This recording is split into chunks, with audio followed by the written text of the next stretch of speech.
Yeah, well, I felt inspired after Lisa's meditation um, to speak a little bit more about questioning what we think we know.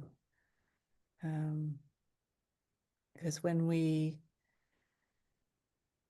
explore our reality, our present experience, we feel sensations, we see an image, we hear sounds.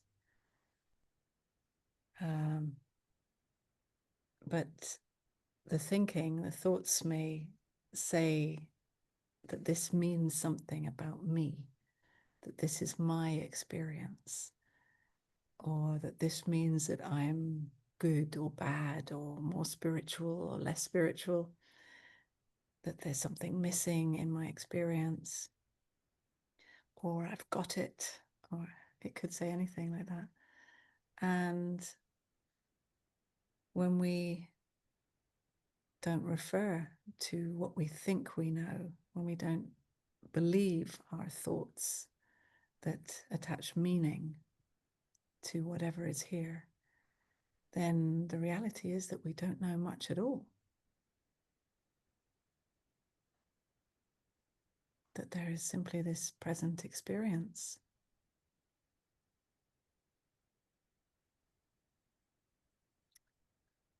And it doesn't mean anything about a me, because in this present experience, the me is simply a thought.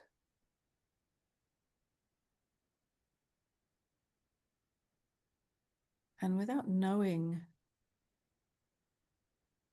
anything about what is happening, without understanding, without giving it extra explanation and complications, life is very simple, very ordinary. We're just sitting here having a chat, listening, feeling, sensing.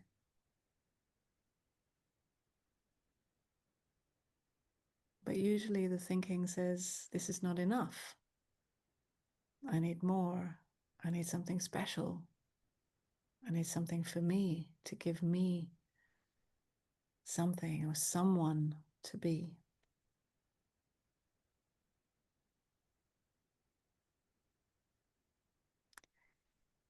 And of course, when we feel special, we are also we also feel isolated and separate, more special than the rest of the world or the rest of life or the rest of people, especially good or especially bad, especially right or especially unworthy.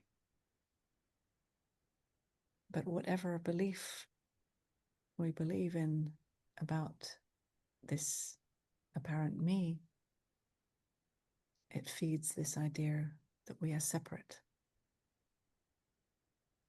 So when we actually acknowledge that we don't know, we don't refer to any thinking that I know, then there is no separation.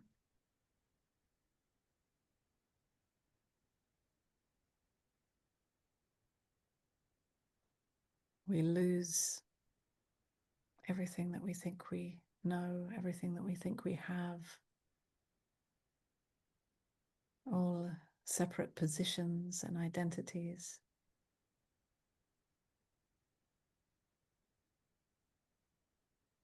And we fall into this present experience, whatever it is.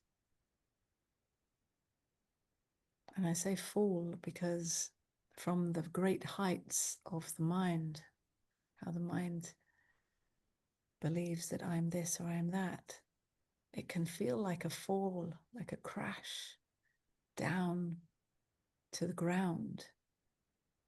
But this crash down to the ground out of our assumptions and our beliefs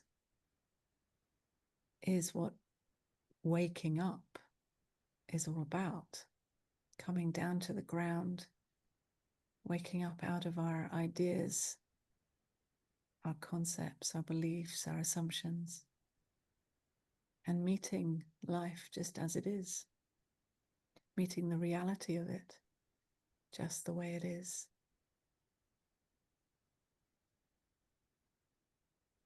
And essentially, this is love, meeting reality just as it is, without it needing to be any different.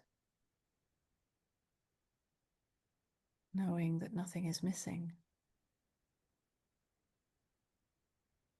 Meeting this sensation, this sound, this image. Meeting the whole experience just the way it is. Simply because this is what is. Not because it's going to give me something special, but because this is what is here. And there is no other experience. There is only this. Now.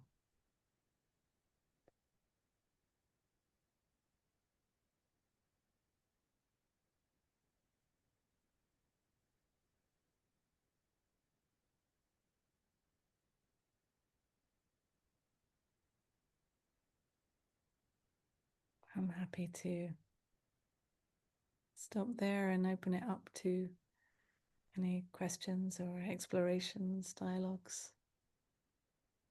Yeah, thanks, Unmani. That was really beautiful.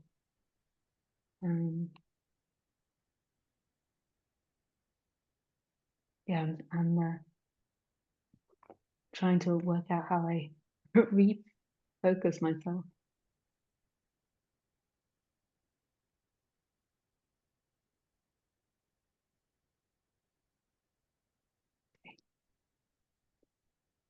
Yeah, nice. So if anyone has any questions, yeah, you're welcome to raise your hand. You're also welcome to write the question.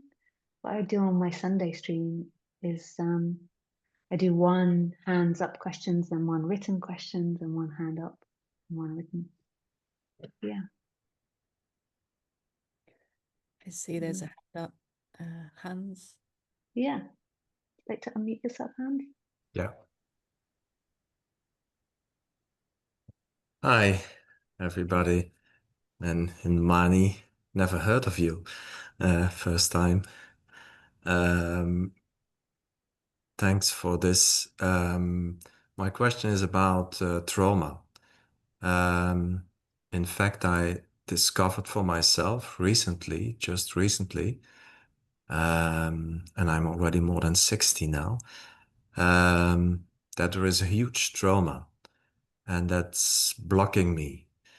But of course, when I hear everything, trauma is probably a thought.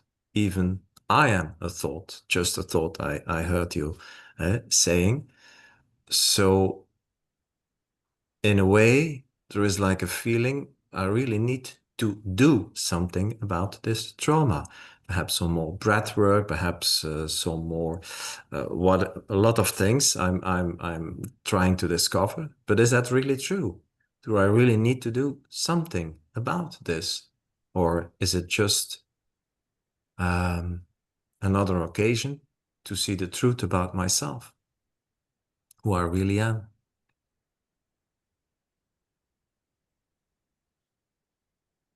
Do you want to answer this one, Roman? Do it if you can do it one by one. Yeah, sure. Yeah, I find it a beautiful question because it really highlights the paradox of life. That, you know, as we were speaking, that there is this ultimate kind of awareness of whatever is here in the human experience. And yet there is the very real and often intense sensation and experience happening for the human. Mm-hmm. And when we just acknowledge the, let's say, the non-dual, it can be that we kind of deny the human. But at the same time, if we go too much in the human stuff, and don't see our true nature as that is aware of it all, then we also go into the human stuff in too much. We make it too heavy, too serious, too complicated. We are making it mean so much about this me. And so the way I see it is that it's really about walking a thin line between both. Acknowledging that actually my true nature holds this trauma and everything that's happening in my human experience. It holds it all just the way it is, that it is welcome to be here. It is here anyway, whether we like it or not, it is here. And it is held in love already. So it doesn't need, from that perspective, I put my hands like this, yeah, because it's like I find words don't say it enough, you know. So that is like acknowledging, welcoming, loving, accepting this trauma response, the sensation, exactly how it plays out in your experience. It's holding it just the way it is. And so it never needs to be fixed, right? You never need to do anything. Yeah, on the human level, there are many things you can do to support this human, you know, to with breathing or all kind of trauma work, somatic work, that can be very, very supportive on the human level. And I fully recommend exploring those things. But when you know the other side of it, you know, your true nature is holding it, it allows you to explore and do the things that might be supportive on the human level, but to just not take it so seriously in such a heavy way that it would mean that, you know, there's something wrong with me if I don't fix my trauma. No, you already know that actually it's all held in love. I can be traumatized forever and I will still be loved, right? Always, no matter what. And of course, we love to support these humans, right? They need support in whatever way we can. Beautiful. Yeah, thank you. Thank you. Thanks, Helen.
Lisa, if you want to ask a question, just be aware that your video won't be uploaded to YouTube.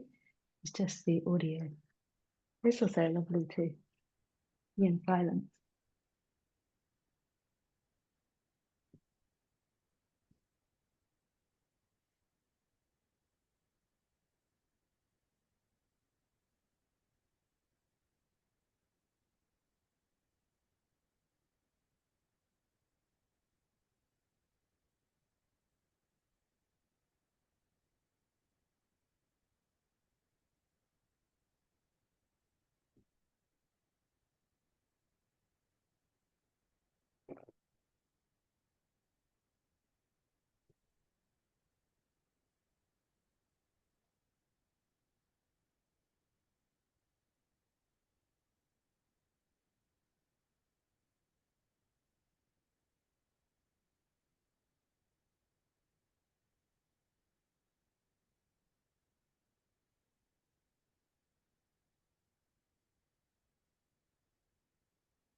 Lisa, do you want to take the next question? Yeah, Yeah. sure. Yeah, Hans, you can unmute yourself. You came back for seconds. No, it's my sister this time. Yes. Are you a sister? Hi. I was really curious about sabotage. Yeah. Sometimes there is a sense of the devotion is there, the willingness is there, the intention is there to bring attention back, always bringing it back. And I'm the one watching attention, I'm not the attention. And still there is a sense of sabotage. Like, yeah, seeing so much distraction happening. Mm. So I have the sense I can't do the awakening. I can't do anything. I can just intend or be willing. And there is a question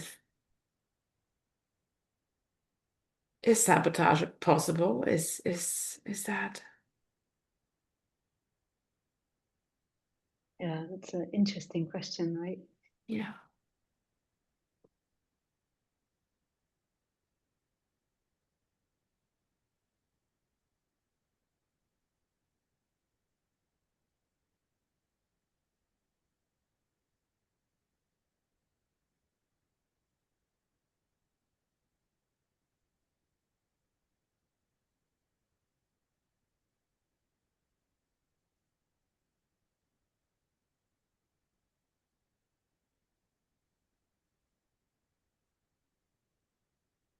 You know, when you come to speak about this subject, it's always twofold.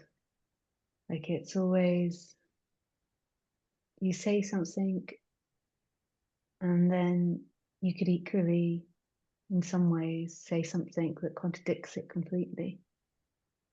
Like, so I would say, no, sabotage isn't possible. And then, yes, sabotage is possible. That's a disaster for the mind. And it's really difficult. So I'll first start with why sabotage isn't possible. Is because everything is happening spontaneously. And the one that is putting effort into practice and the one that is sabotaging is coming directly from source, directly from emptiness and spaciousness. So it can't really be sabotage there, because who would be sabotaging? Exactly. It Yeah. would just be a play happening Yeah. in spaciousness. But then on the other hand, we could say that there is this thing that we name the mind, but we've made up all these words, this idea mind or ego or anything, but this mind, and the mind wants to exist, just like the trees want to exist, the sun wants to exist. It doesn't want to exist like it has intention, but its purpose is to exist. Like the sun's purpose is to shine. Trees' purpose is to be a tree, you know, that's the energy of it. And the mind's purpose is to be a mind that thinks in time.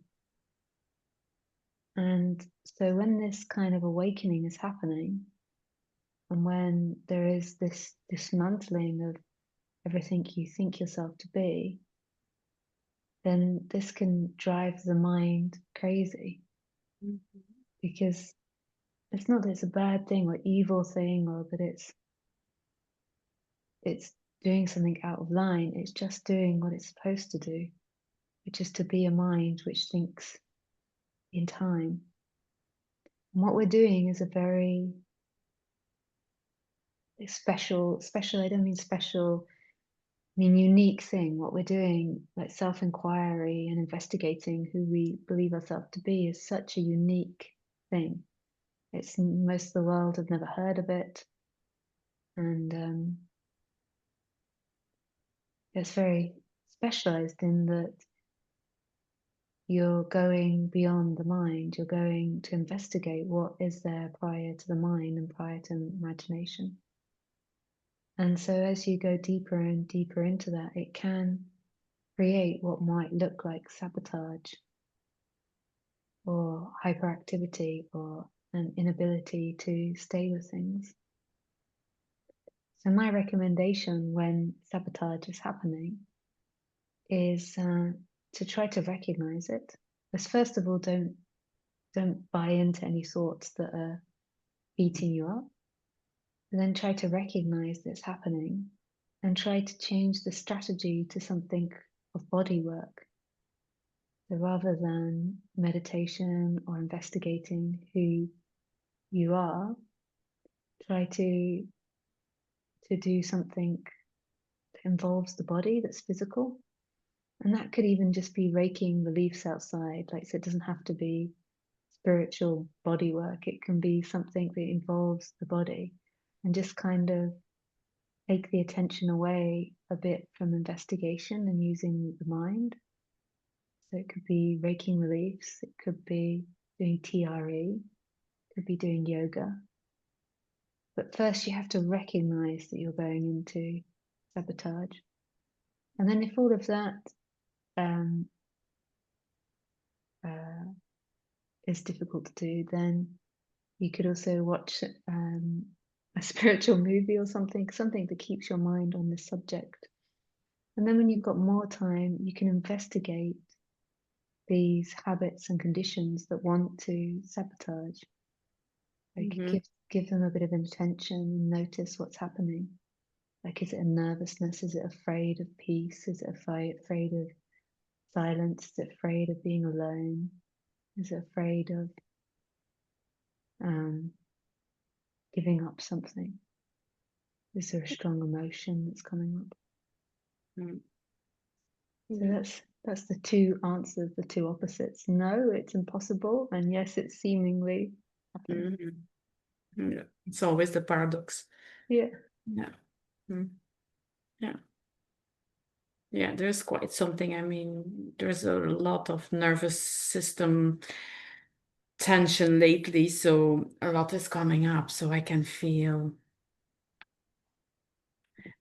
the mind wanting to go to, oh, there is something doing wrong, but I can immediately say, oh, wow, you want me to push something down or to say something about that. And oh no, I'm not going there. But lately it's very strong with several things that are going wrong in life. So that's normal. I think this just means because it's working. Yeah. It's not funny, but okay. The only thing that I'm doing is just watching it, and then yeah. But and like your mommy just said to my brother, we bring the paradox together as taking care of the body, and then knowing I can't do anything. I'm just watching. Yeah. Okay. Thank you. Yeah. Thank you. Thank you.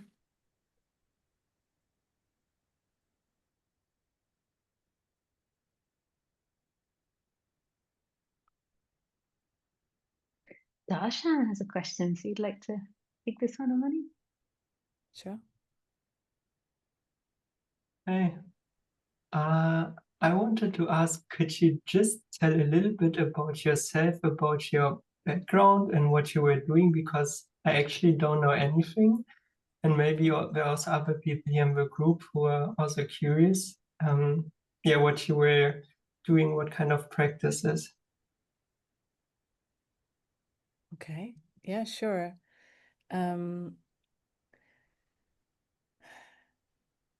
Yeah. I mean, it's funny when someone asks about me or my story, or a little bit about myself, I immediately go absolutely blank.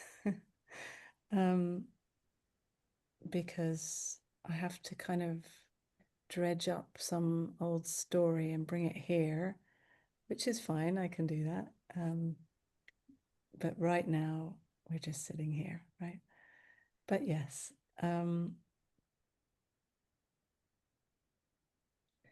I've been teaching. It's always a strange word to put to this message, to express this expression, for probably about 20 years or so. And my journey started when I was a child. I always felt like I always knew who I really am as this awareness, life itself. But I didn't have the reflection from people around me that was it. You know, I assumed that there was something wrong here because I didn't find a separate me, and other people were behaving and living, speaking as if they know who they are, and as if they were speaking to someone in here, and I never understood that. So my path, my search really was to find how to be someone, which is kind of the opposite to many spiritual seekers who are trying to lose this someone, or see through it. And so I did all kinds of things. I won't list all the things that I did. But basically, I ended up spending time in India and finding a teacher who spoke this message very directly, satsang. And at first I assumed that it was just something else that that somehow was assuming that there is a me in here. And at a certain point, I realized, no, actually, for the first time, I'm hearing someone acknowledging that really there is no one here in the world, in the play of experience. Yeah? And so for me, that was a kind of conscious acknowledgement of this little girl in me somehow that always knew my true nature. And with that was a rest and a settling into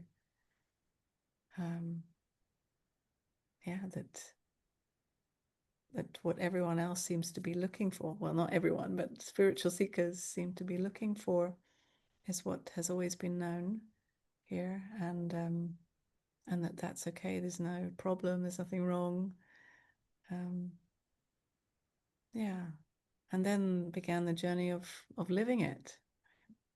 How then is it lived in the world, in the body, with all the life challenges? And there have been quite a few challenges, particularly about 7 years ago, my husband died suddenly, leaving me with a 2-year-old son. And this was a great deepening in the path of living this knowing of who I am. It broke me completely, brought me to my knees. And that's really been my practice. If there has been any, it's been the practice of meeting this woman, this human experience, just the way she is, knowing that she's always held in who I really am, that she's not limited to the experience or the challenge that is being experienced. And then also being a mother, especially a single mother, has been a big practice. Anyone who's a parent knows that having a child or children, especially on your own without another parent, it is a big spiritual practice in itself. And it's constantly humbling and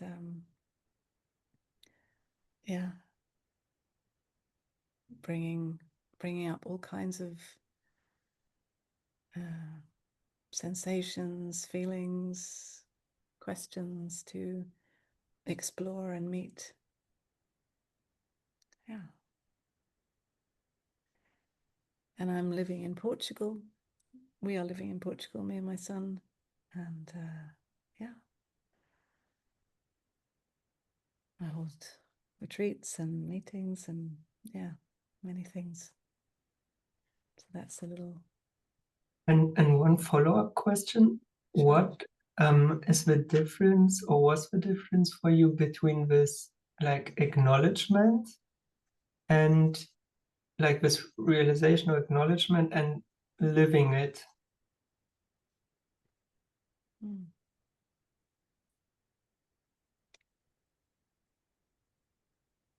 I could say that the acknowledgement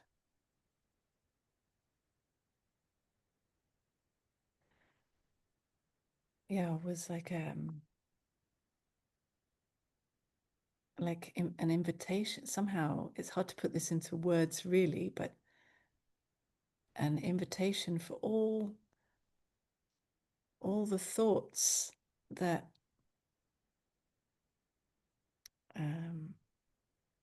believed that there was something wrong or something missing or something unworthy, or to kind of bow down to the true master, which is life itself. All the thinking I know, or thinking that, or thinking anything about some kind of me that should be there, bowing down to what is true and seeing that actually those thoughts are not the truth. They don't know how to be, who to be. They don't know the truth, and they never will. It's not that they are wrong or a problem. It's just that they don't know the ultimate truth. And then the living of it was and continues to be a going back into even the world of thought or feeling, sensation, experience in all its flavors, and knowing that whatever is appearing in the experience is not the whole picture. It's not ultimate truth. As something arises, it is known in that I am, and comes to rest again and again and again in whatever flavor is arising.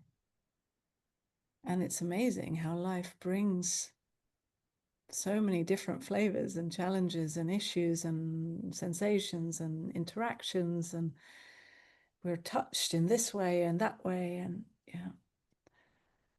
so that we can meet ourselves, so that we can come home to ourselves in this flavor and that flavor, in all the many, many different possibilities.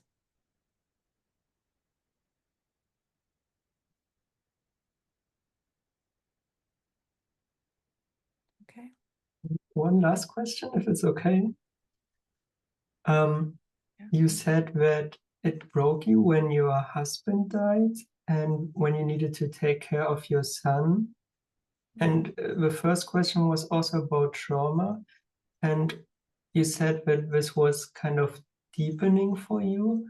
How is it that like really tough situations in life have this possibility to deepen realization?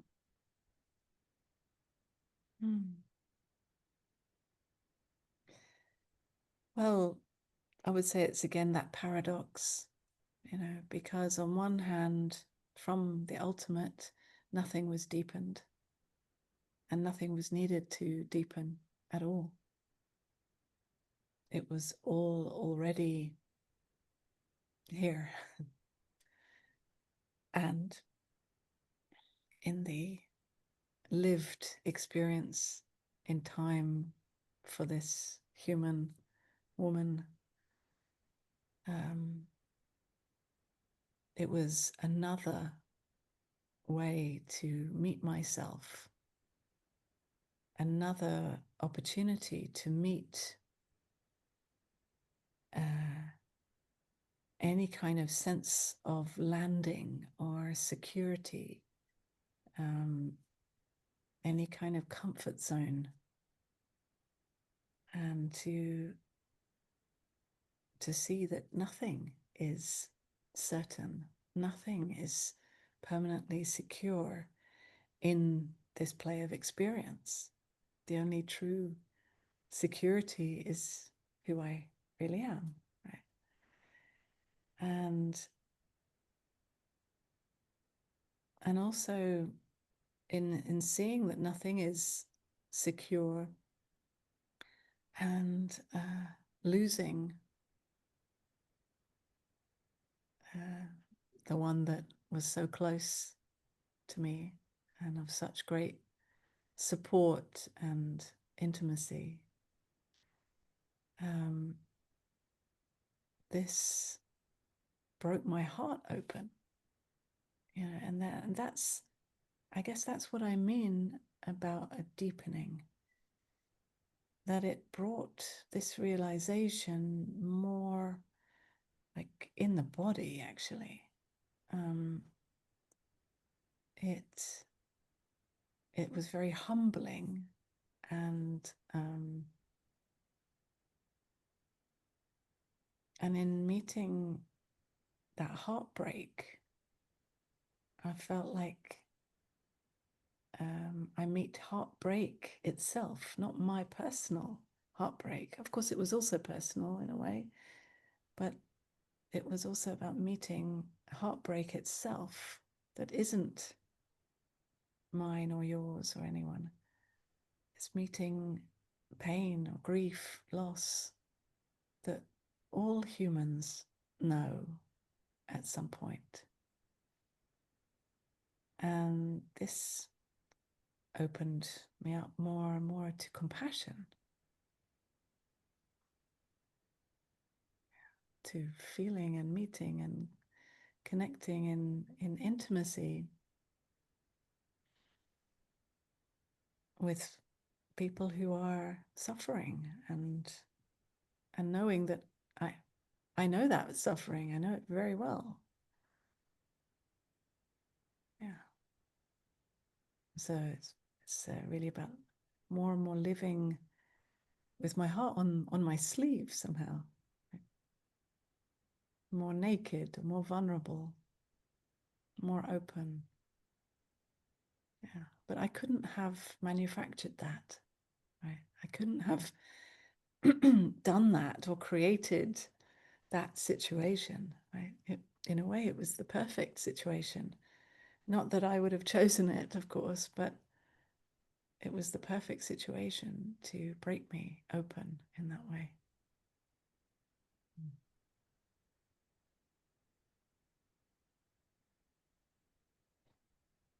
Yeah, thank you for your answers. Yeah, thank you.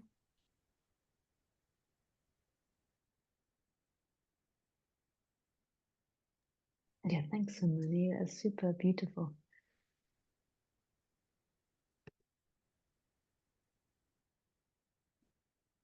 Yeah, thanks for sharing about your story as well. Hang on, just let me put the focus mode back on me.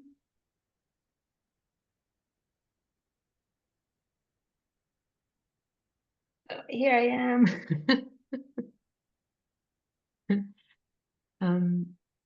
Yeah, yeah, it kind of occurred to me when the question was asked that we didn't like start. Like I did interview Unmani like 3 or 4 years ago, and we didn't start with an introduction. Yeah, Was not that long ago, was it? maybe like 2021, 22 maybe. It doesn't seem that long ago, but anyway. Yeah. And so people maybe haven't seen videos from you or know who you are. So yeah, I'm grateful that somebody asked you about a bit about your story and what you do. I'm always surprised that when I tell the story, that it comes out differently every time. Yeah. Yeah, people can't imagine what it's like to be a teacher for 20 years and to retell like the story again and again and again and find freshness in it, so it doesn't feel shallow or hollow or like fake, to be really genuine with it. Yeah, I'm always curious, like, oh, how is it going to come out now? Time. I sometimes have to stop doing interviews because I've just told it too many times. So I have to stop for a year and then start again.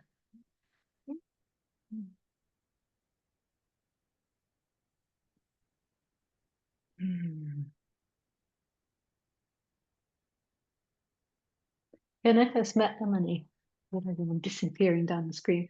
I first met Unmani, I think, in 2011. And before that, I knew about money, and I was in between living in Australia and Asia and the UK, and I never managed to get to one of Unmani's talks. Unmani's it's from London originally, and she used to give talks in London, and I never made it. So the first time I think I heard you talk was in 2011, was when we kind of met, and I just started speaking. And then for years, we didn't connect that much every so often. And then about 4 or 5 years ago, Unmani invited me to a women's non-duality group. And yeah, it was really beautiful. Like, I never thought to do something like that, to reach out to other women non-duality teachers or male non-duality teachers. And it was really beautiful. I got really close with Unmani, and then also met lots of other women non-duality teachers. Yeah.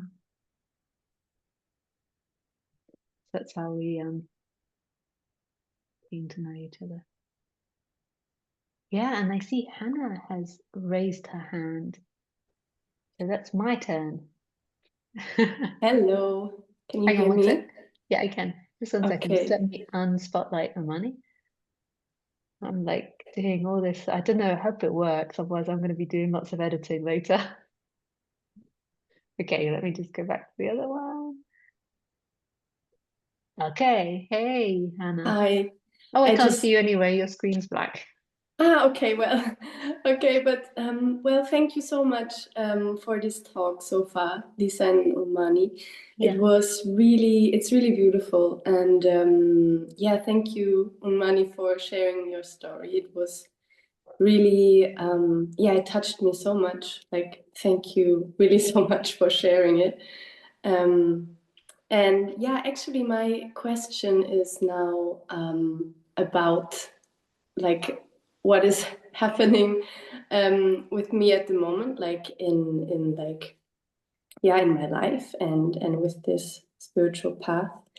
And it feels like in the last weeks, especially, it feels like my pot doesn't have a lid anymore, kind of. So it seems like any kind of emotion just blows up like a volcano, and it's weird. It's for me. It's really yeah, it's really a new experience, because like before it was more like I knew myself to be the stable person, and others knew me to be the stable person and whatnot. And yeah, like, you know, always happy and accommodating everyone and so on. And this thing is like crumbling down slowly. And yeah, it's really interesting what's happening, how I meet myself in this, and how I yeah, I am with this in like normal life situations. And yeah, just recently I was, when I was in my work, I had like really a kind of like kind of breakdown and cried for like 1 hour, and then I was really open with my colleagues and talked like how I felt and so on. And it was for some it was really yeah, met with understanding, for some not so much. And yeah, for me it's just really hard that when these emotions come up and I'm not suppressing them anymore, I guess, but at the same time still needing to fit into this system somehow, and like work and even like be productive, when like at the same time I just feel like I really don't want to do this like now at the moment. But yeah, it's yeah, that's just where I am right now. And I wonder if you two have any yeah, any takes on that, any recommendations on how to navigate in this phase, which can be quite chaotic and all over the place. So Yeah, totally. Yeah, we can both answer the question. I can answer first, and then Unmani can give what would come for her. Yes, it's really interesting what happens when we begin to peel away the layers. Like, it's so interesting now on YouTube. You get to see people grow up on YouTube, you know. I mean, I don't know if that will happen for much longer because of AI, and then also because maybe laws, they'll ban us from putting kids on the internet. But at the moment you can see it, and there's this time around puberty where you begin to see the personality change, and these very strong layers get put on top, and then the person is primarily performing. Whereas before puberty, they were performing to an extent, but there was also more genuineness. They were really expressing how they felt in the moment, or saying, you know, they weren't so concerned about what they looked like in time. But when the puberty happens around this time, then the personality turns into more of a performance. And so then what we're doing is we're doing like the anti-puberty movement. We're going backwards again. This is just a joke. We're going backwards and we're peeling it off. We'll stop performing.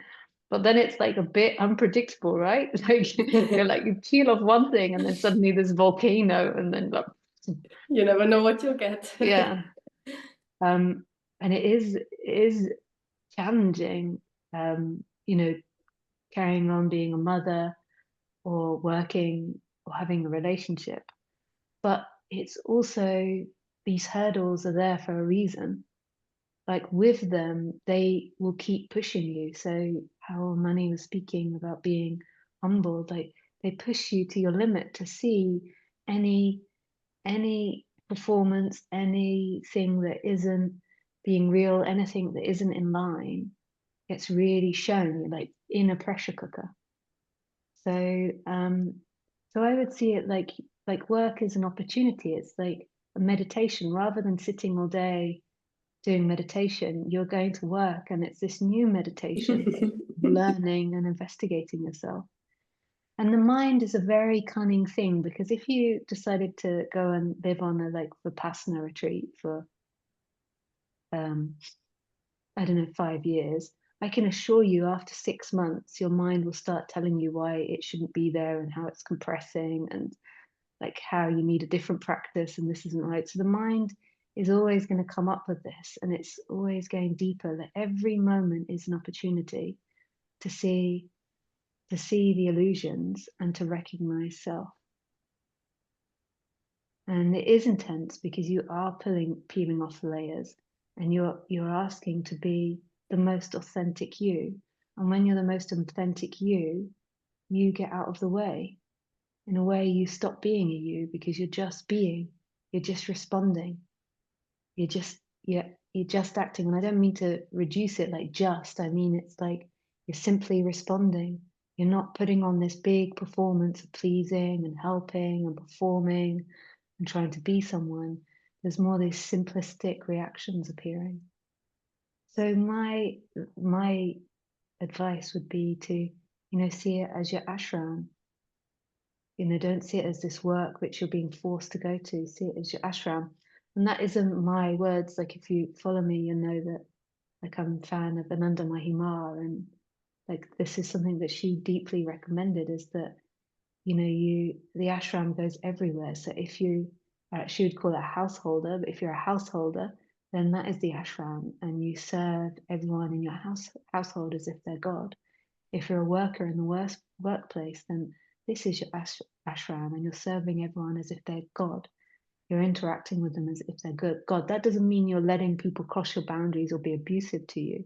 It's this attitude of seeing it as your sadhana, seeing it as your practice, seeing it as God teaching you, as God showing you the way.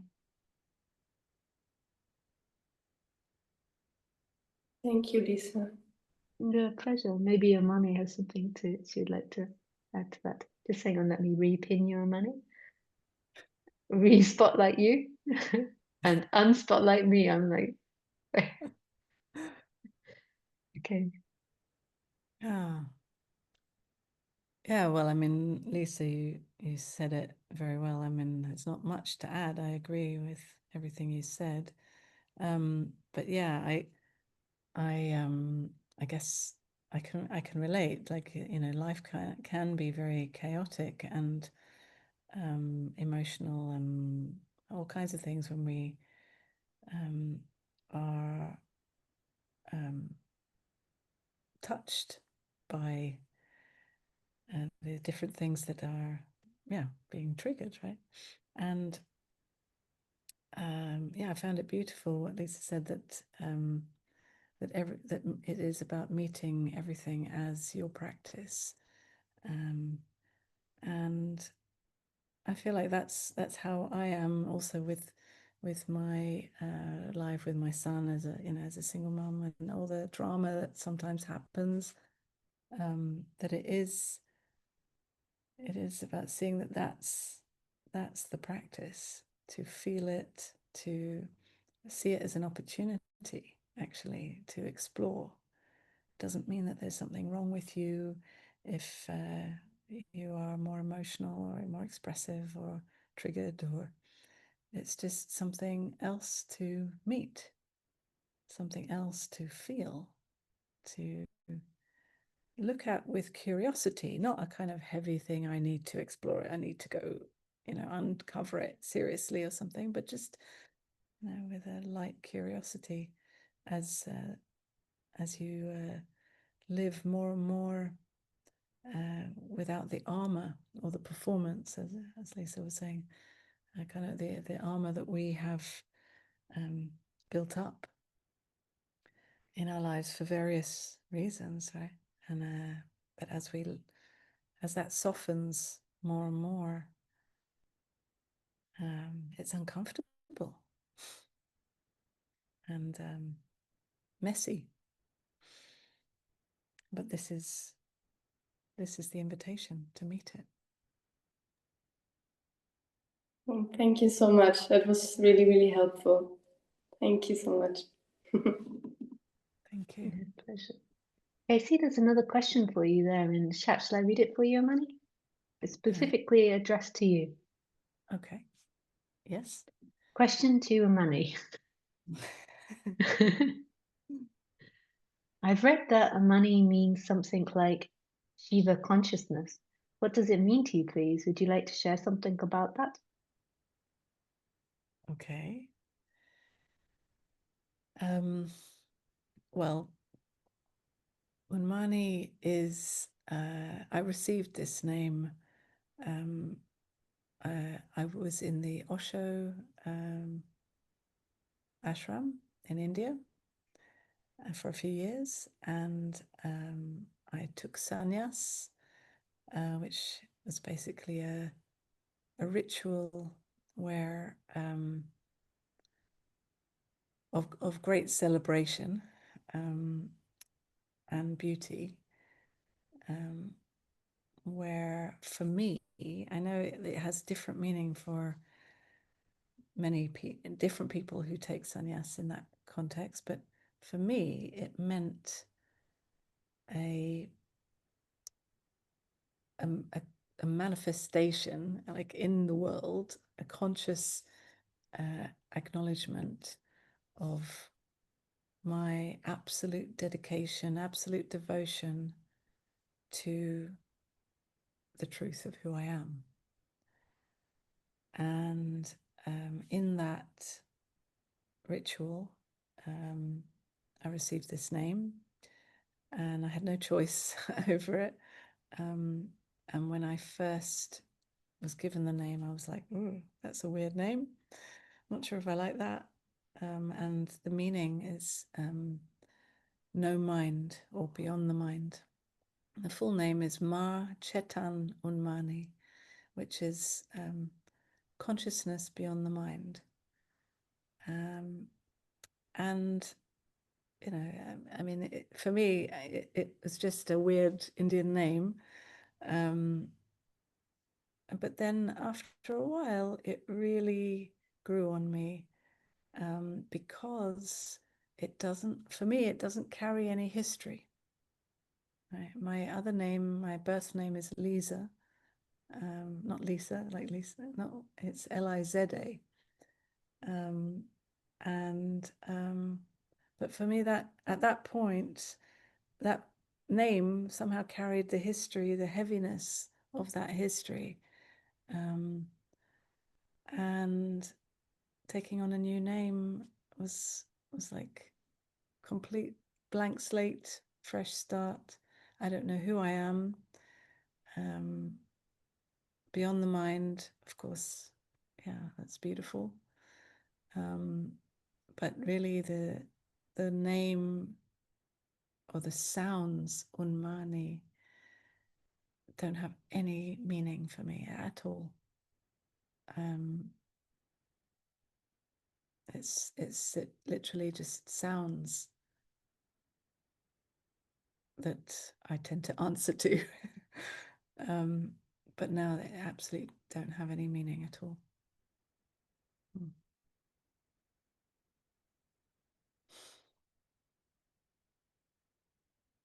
Yeah, thanks, Giacomo, for the question. So the full name is just tell me the full name again. I thought that was the full name he gave you. So every woman gets the name Ma, which is, I guess, like mother. And then Chetan is consciousness. Unmani is beyond the mind or no mind. So Ma Chetam Unmani. Yeah. Yeah. But most Osho sannyasins use the second name anyway as the main name. Yeah. Right. But I feel like although it's an Osho sannyasin name, and I totally love the expression of Osho, I don't feel that I am now an Osho sannyasin, or that I have this kind of affiliation to that. I have a lot of gratitude and a lot of love and appreciation for Osho, but I don't feel that I'm affiliated in any way, or yeah.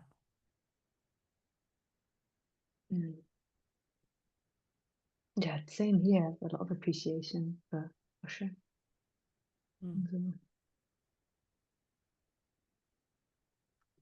For me, just to say one more thing about that, for me, it was, I feel that that name, although it doesn't mean anything, literally, like for me, it is something somehow between me and myself. Like yeah, just this yeah, moment where I dedicated my whole life, almost as if, you know, I just made a choice to go and live in an ashram for the rest of my life, or, you know, became a nun, or, you know, something like that. It was a moment like that where I said, okay, take my whole life. I bow down, absolutely. Yeah. So it didn't really matter that it was to do with Osho or any other teacher or any other place or any other name. It was not the point. It's so interesting, that passion that comes, you know, I don't know if it's to do with age, because both of us are very young when we got into the subject, but this like passion of like giving your whole life to it. Like I remember this moment happening here in Ramana's cave in Tiruvannamalai, and I was like, I really meant it that time, you know, before I'd kind of like hobbled around it and said it, but this time it was like I really meant it. I was like, okay, you can take everything. And it's like such a passion, like such a commitment. It's ironic because it's often, you know, spoken about the dropping of a lot of passions, but it's so passionate. Like, you can take everything from me, I give everything to you. Such a love affair. I remember feeling that as a teenager, feeling very depressed as a teenager and going through all kind of teenage hormonal feelings, and I was just I was looking at myself in the mirror with tears streaming down my face, and I had at the time like a lot of heavy black makeup. I was a bit of a goth, and all the just feeling like so broken and such a mess. And then I just fell to my knees, and I felt myself just so like praying. It wasn't that I was praying to something or someone, but just like, show me the truth. What the hell is going on here? This utter kind of cry to life. And so in a way, like that conscious acknowledgement and dedication years later was a kind of, I don't know, like it goes together, like it's a life responding. Say, right, yes, here it is, this is it. Absolute dedication.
Nice. So maybe we yeah, come to an end in a moment. If there anybody else that's got any more questions, you're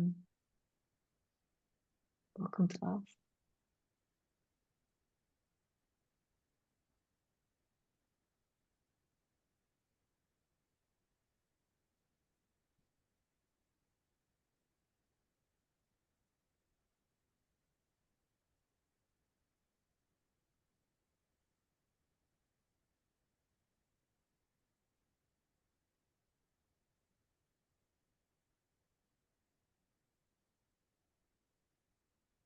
I'm finding the space and the energy really scrumptious. It's like a temptation to just like sit with the eyes closed.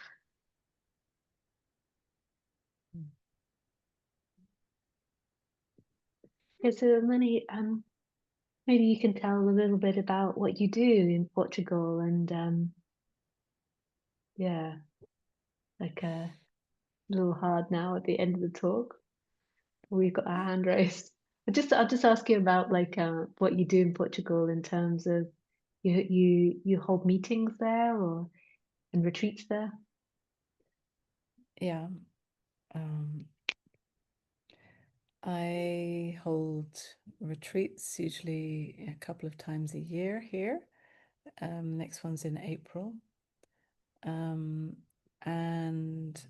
also I hold retreats in the Netherlands in the summer.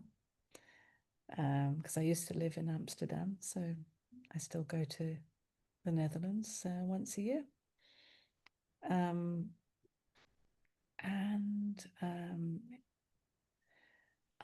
I also I hold meetings. I have also a regular group of people who are, want to work with me more intimately. So we meet more regularly here. But then more recently, I've started to hold grief rituals, and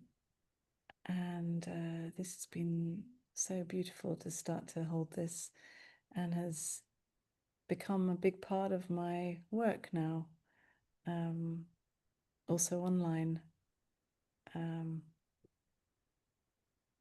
Yeah, because I feel like I can really relate to people who are grieving, and especially those who are grieving, but also would like to, let's say, explore grief and loss through the lens of spiritual awakening. Yeah, and I've found lately that these two areas, like grief and awakening, they go so well together. It's really beautiful, because it's all about embodying so much more when we go into grief. Yeah, and grief can incorporate so many things in terms of like a whole life in a way is about letting go. We have 24 years, I think, of growth, and then after that, it's like you have to let go more and more of the body, of circumstances, abilities. That's the thing. Like it's not only about losing loved ones. Grief is like an umbrella word for all kinds of things, like expectations that we had, or hopes and dreams that we had that were not fulfilled, and disappointments, endings, transitions, and we go through all kinds of moments of grief in our lives that we tend to just push away, and especially in our culture, in our society, it's we tend to be programmed to go for the sweetness, the positivity, and to brush over and suppress, push away anything that doesn't fit into all our sweet, nice ideas of how it should be.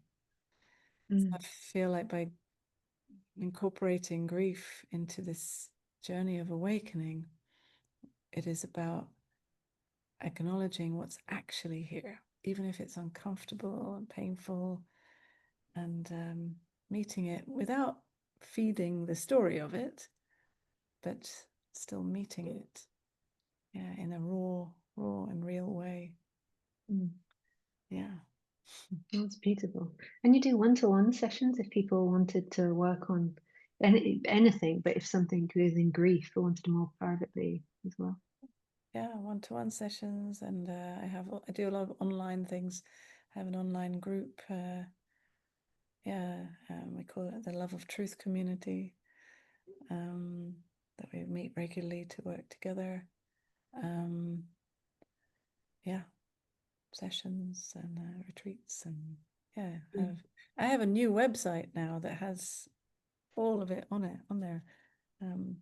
It's very exciting to have this new website finally live. So it's all on there. Yeah. The person, somebody's just asking Hamasa. Sorry, I'm so bad at reading names. Hamasa says, Hamasa says that doesn't say anything about housing. Is it a residential retreat? In April, no, it's a non-residential retreat, but you can stay at the retreat center. So officially, I'm not arranging housing or accommodation or food in that retreat. I do in the retreat in the Netherlands in the summer. That's fully residential, but in April, you could either stay there or arrange other accommodation, because there's so many possibilities. Some people like to stay in amazing Airbnb accommodation that they find, and some people want to, some people live nearby, and so then I don't need to arrange accommodation for them. So it's up to you. Yeah, maybe it feels a bit wrong now to go back to the questions, so maybe we finish it there. Is there anything else that you would like to share about about what you do, or any words that you would like to share? Just parting words, words of wisdom, even though you've given so much wisdom already. Yeah, well, it's just been lovely to be here, and to meet you all. I mean, and lovely to be here with you, Lisa, and share this together. I mean, we've been sharing a lot, in other ways, but it's lovely to share this with you as well. And I guess it'd be lovely if anyone wants to reach out and to connect further. I'm here. Thank you so much for doing this, Unmani. I'm so appreciative. And this will be put on YouTube in the coming weeks, that people can watch back, and other people that weren't able to be here. It's that you're getting now the Heart Fest. I love that. Yeah. Yeah. Yeah, I really appreciate it. I just stopped recording now. Yeah, thank you.